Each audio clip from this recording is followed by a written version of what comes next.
Ungqongqoshe Mbalula ubethe cababa phezulu emoyeni eqaphe isiminyaminya sezimoto kanye nokuthi ajutshwe kanjani amaphoyisa ngalamaholide.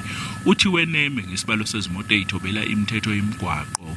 Ungqongqoshe uvakashele indawo kwedluliswa kuyona izimpahla kanye nezimoto kubhekwa ukuthi zikufanele futhi zikulungele yini ukuba semgwaqeni. Our strategy now is law enforcement in terms of speed, in terms of drunken driving. We are merciless with regard to that.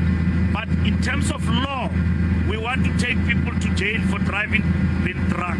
And that is what we are doing in Parliament, in amending the law to ensure that we bring the percentage of alcohol to 0.0. Umgwaqo uthela wayeka uN1 ngeminye emgwaqo ematasa kulelizwe ikakhulukazi ngephasika.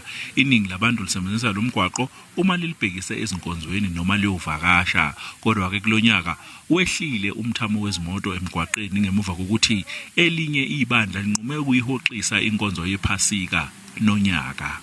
When we started in the morning, it was traffic volume. There was an increase of about 1,225 vehicles going to north.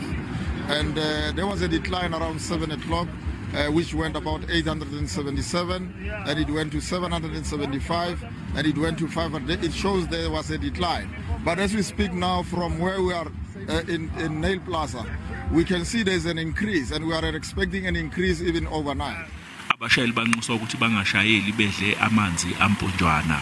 Amaphoyisa azobethe chithisaka emgwaqeni emkhulu ngalesikhathi.